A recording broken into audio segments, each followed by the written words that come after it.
Have you ever locked yourself in a world where no one else could enter? A place where everything is quiet, peaceful, but also filled with loneliness. That's my story. A story about the invisible walls I built myself to protect me from what I considered dangerous, from emotions, from people. But eventually those very walls became the prison that trapped me. Sometimes we think solitude is a choice, but have you ever wondered, is it truly your choice? Or is it just the only way you know to cope with the fear within? I grew up in a small town, alongside my father, who was always busy with work. My mother, she left when I was too young to remember her face. It was just my father and me in an old house near a big river. The surroundings were always calm, quiet, and almost no one ever visited. Each day passed like a monotonous loop. My father worked at a small auto repair shop on the outskirts of town. He often came home late, tired and silent. Dinner was always simple, and conversations rarely lasted more than a few polite sentences. I got used to that silence. I even saw it as something natural. I didn't need anyone else but myself. At least that's what I kept telling myself. At school, I didn't fit in with anyone. My peers played, shared their stories, but I would sit alone in the corner of the classroom, absorbed in a book or scribbling messy lines across sheets of paper. Many people tried to befriend me, inviting me to join their fun after school. But I always declined, always kept my distance. Not because I hated them, but because I was afraid. Afraid that once I opened my heart, I would be abandoned again. People say, if you don't expect anything from anyone, you'll never be disappointed. I engraved that saying into my mind as a truth, a shield that protected me from all the hurt. But you know what? The more I tried to isolate myself, the emptier I felt. But instead of changing, I only sank deeper into that shell of loneliness. I had only one habit: walking along the river every afternoon. That place was quiet, with only the gentle sound of flowing water and sometimes the chirping of birds hidden in the bushes. There, I didn't have to talk to anyone. I didn't have to face any judgmental eyes. And then one day, she appeared. A girl with a radiant smile and bright eyes. The first time she walked into my father's repair shop, I thought she was just an ordinary customer. Someone who would come and go like everyone else. But I was wrong. She came back, again and again, not because there was something wrong with her car, but simply to talk. Or at least to try to talk to me. I didn't understand why she was so patient. When I acted cold, she just laughed. When I avoided her, she remained persistent. And when I refused to answer her questions, she still kept coming back, just to be there beside me. It made me feel uncomfortable, but at the same time, it made me curious. Why was she trying so hard? Why didn't she give up like everyone else? And most importantly, why was I starting to notice it? Have you ever met someone who made everything feel upside down? Someone who, no matter how hard you tried to push them away, remained stubbornly present in your life. As if they saw something in you that even you couldn't see? My story began from there, from a stranger, and from a closed-off heart that didn't want to be opened. But sometimes the very things you reject are the things you need the most. And my journey to realize that was anything but easy. Come, join me in exploring that story. Right now, my life gradually became so quiet, it was almost boring. The long days blurred together, with nothing new except the work at the repair shop with my father. Everything had become so familiar that I nearly forgot the world outside was still moving. And then one day, she walked into my life. The first time I met her was on a chilly morning. I remember it clearly because of the way the faint light from the window shone in, creating glimmers on the white sneakers she was wearing. She walked into my father's repair shop with a bright smile, sparkling eyes, and a clear, cheerful voice. I nodded, without saying a word. To me, she was just another customer like anyone else. I fixed her car, handed her the keys, and thought she would leave like everyone else. But she didn't leave. The next day, she came back. And this time, not because her car was broken, but simply to stand outside the repair shop, looking around at everything. She asked me a few questions about the work, about the car I was fixing, but I didn't respond much. I had never been fond of talking. She smiled, unfazed by my silence, almost as if she enjoyed it. Day after day, she kept coming by. Sometimes she brought a cup of coffee for my father. Other times she just sat quietly watching me work. I started to think she was strange, and I couldn't understand why she was so persistent. Then one day, I couldn't hold it in any longer. I asked, "Why do you keep coming here every day? I have nothing to say to you." She just laughed, her eyes sparkling as if my question only made her happier. "I don't need you to say anything. It's just, I see you here every day, working so quietly like the world doesn't exist. I used to be like that." Her words surprised me. But I didn't respond, just continued working. She told me she had gone through a time of deep loneliness. After losing the most important person in her life, she had locked herself away in a safe shell, shutting herself off from everyone. But then I realized, she said, silence didn't help me forget the pain. It only made me feel more lost. So I decided to step outside, to connect with people, to help others, and slowly I started feeling better. Maybe what drew her to me was my silence. Seeing someone as quiet as me must have reminded her of her own past. And for some reason, she believed she could help me break free from the lonely cycle I had created for myself. Once, when I was sitting down to rest after work, she sat beside me. She didn't say anything.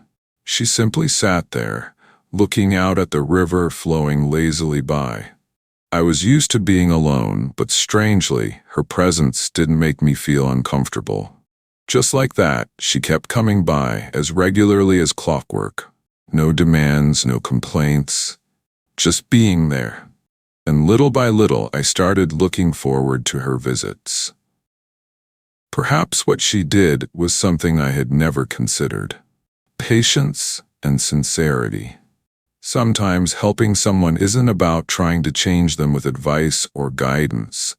It's simply about being there, without judgment, without pressure. She didn't try to change me. She didn't try to convince me that I needed to open up. She just showed up, day after day, naturally. And it was that naturalness that made me feel safe.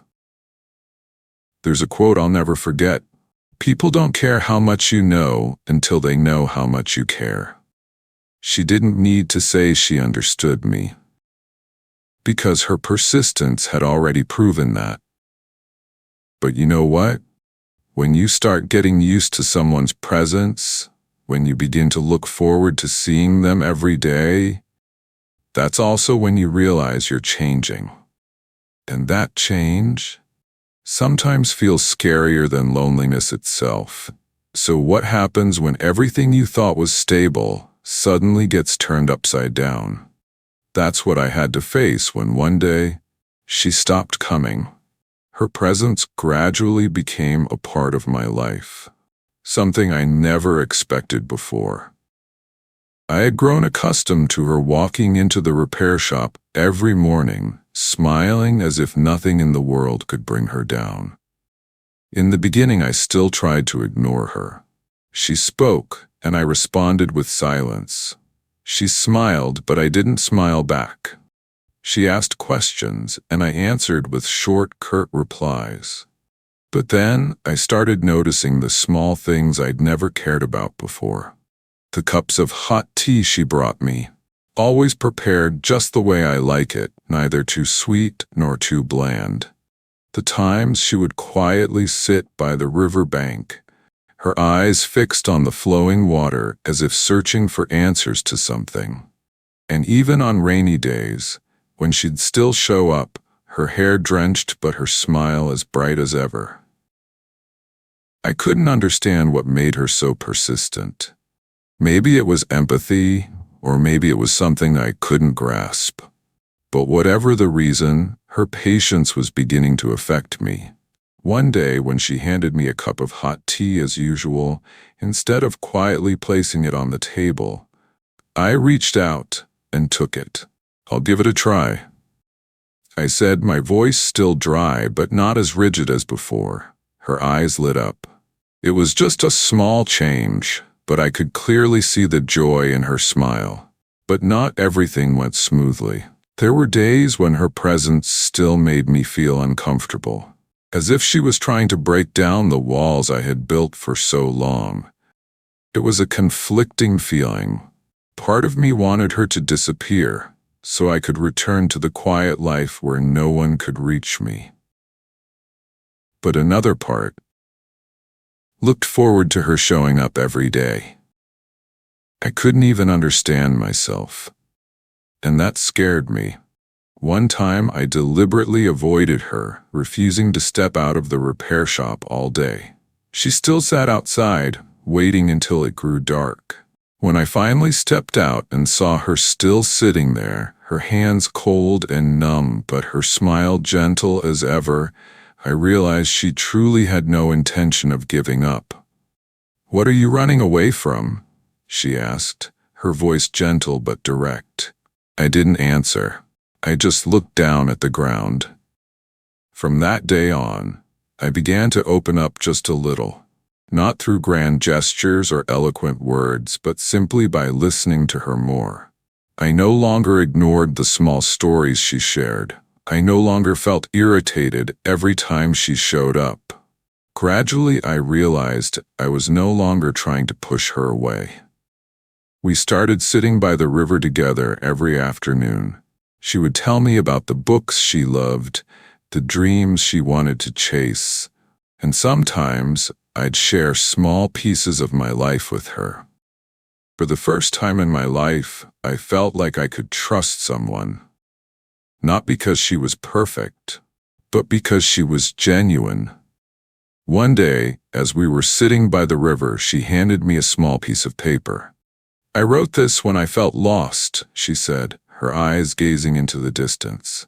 On the paper was a simple line: "We heal by being understood." People often seek comfort in advice, but sometimes all we need is for someone to listen and understand.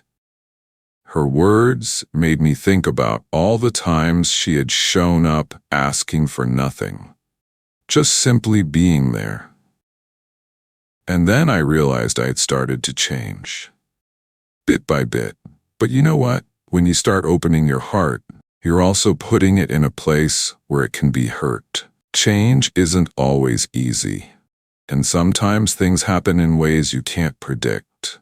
I thought I was learning to trust, but when you grow used to someone's presence, you begin to fear their absence.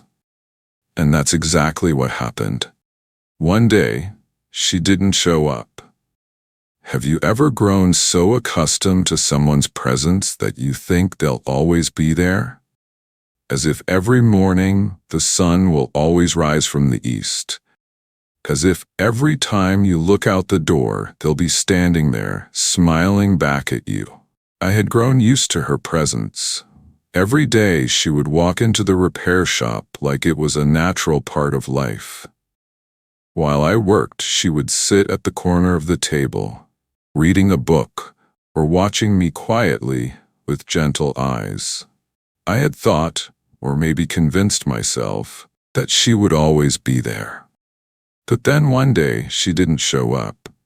That morning, I sat in the repair shop, looking out at the door that had already been left open. Sunlight streamed through the window, but it didn't carry her familiar smile. I tried not to dwell on it. Maybe she was busy or simply didn't feel like coming by. But the silence stretched on throughout the day, leaving me unsettled. The next day, she still didn't show up. And then, the days that followed were the same. Her absence felt like an invisible void, slowly eating away at the emotions I had tried so hard to keep hidden. I began feeling something I had never experienced before. A nameless longing, an inexplicable worry. I tried to fill the emptiness with work. Fixing cars, cleaning the shop, even helping my father more than ever. But no matter how busy I kept myself, I couldn't erase her image from my mind. Every time I looked at the chair where she used to sit, my heart tightened. I realized I had changed. I was no longer the cold, closed-off guy who only knew how to push everyone away. Now, I felt a sense of loss, a hollow emptiness, and that scared me. One evening, as I sat by the river, the place she often visited, I suddenly noticed a small piece of paper lying on the stone bench. Her handwriting appeared clearly on the paper. I had to leave, but I was right. You will miss me. I read that line over and over. The pain in my chest tightened like a vice. She was right. I missed her. But what hurt me more wasn't that she had left. It was that I had never told her how much she meant to me. In my jacket pocket, I still had the keychain she once gave me. A small, simple keychain, but one that carried a meaning I had never understood. Every time I grasped it, it felt like I was holding on to a piece of her. A piece of the memories I had tried so hard to ignore. That keychain wasn't just an ordinary gift. It was a reminder that she had once been here, caring about me more than I ever dared to believe. But now, she was gone. That moment made me realize something important. Sometimes we become so accustomed to someone's presence that we forget they can leave at any moment. We assume things will always stay the same, that feelings don't need to be expressed because they will simply exist on their own. But that's not how it works. Appreciation isn't something you keep to yourself. It needs to be shared, spoken, and shown with sincerity. If you keep closing yourself off, never expressing how you truly feel, there will come a time when everything slips away, and there's nothing you can do to hold on. The keychain in my hand felt like a painful reminder, but at the same time, it was also an opportunity to make things right. I sat by the river until the sky turned pitch black, my hand still clutching the keychain. Memories flashed through my mind like a slow-motion film. The time she smiled, the stories she told, the moments she sat quietly beside me, all of it became clearer than ever. And then I realized, if I did nothing, I would forever live with regret. I needed to find her. Not just to apologize, but to express the feelings I had kept buried for so long. Because sometimes you have to lose something to realize how important it truly is. The moment I read the words she left on that small piece of paper, I knew I couldn't keep hiding anymore. All these years, I had locked myself away in a rigid shell, afraid of opening up, terrified of letting anyone step into my world. I always thought that if I never allowed anyone to matter, I would never get hurt. But the truth is, I had isolated myself. And when she left, I realized that the pain of losing someone important was far worse than the fear I had tried so hard to avoid. I didn't want to hide anymore. I wanted to find her. I wanted her to know how much her presence has changed me. I wanted to tell her that I appreciated her. The next day, I woke up earlier than usual. For the first time, I took the initiative to step out of the monotonous loop I had created for myself. I spent the entire day searching for her, from the coffee shop she once mentioned, to the streets we had walked together, but everything was just faded traces. A sense of disappointment crept into my thoughts, but this time I didn't give up. I went back to the riverbank where she used to sit, gazing out at the clear, flowing water. And then I realized this journey wasn't just about finding her. It was also about finding myself. A week passed. I still hadn't found her.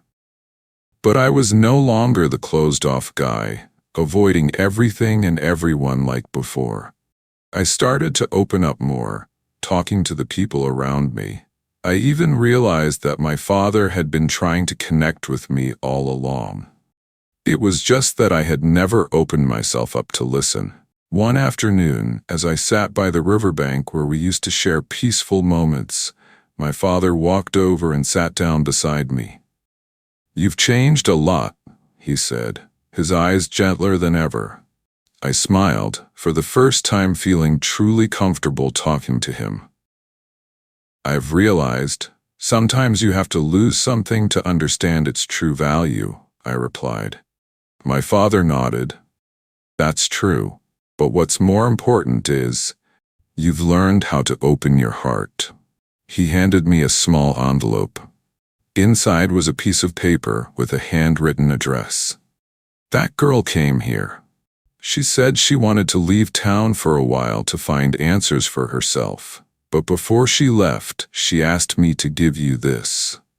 My hands trembled as I held that piece of paper. I knew I couldn't let this opportunity slip away. In life, we're often too caught up in our fears and past hurts to realize that each day is a new chance to change. Opening your heart isn't always easy. It's like stepping out of a dark room you've grown accustomed to. The light may hurt your eyes at first, feel overwhelming, but if you're patient and brave enough, you'll see that the world outside is so much more beautiful. She taught me that not everyone will leave, and not all relationships end in pain. Some people come into your life not to destroy it, but to help you rebuild. I decided to go find her. Not because I wanted to right a wrong or out of guilt, but because I wanted to tell her that I had changed.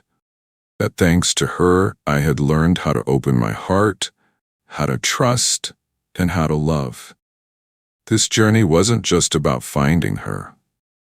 It was also about finding myself. I didn't know if I would be able to find her. But what I did know for sure was, I would never give up. Because this time, I understood something important. The most precious things aren't the ones you hold tightly within yourself, but the ones you're willing to share with others. And if I get another chance, I won't let it slip away again. You see, each of us has our own story, a past of fear and wounds that haven't yet healed. But what truly matters is, whether you have the courage to open your heart, to accept help, and to keep moving forward. If you're on a similar journey, remember, you are not alone. And sometimes, opening up not only helps you connect with others, but also helps you understand yourself better. Feel free to share your story in the comments below. And if you'd like to hear more meaningful stories, don't forget to hit the subscribe button and ring the notification bell. Thank you for listening, and I'll see you in the next video.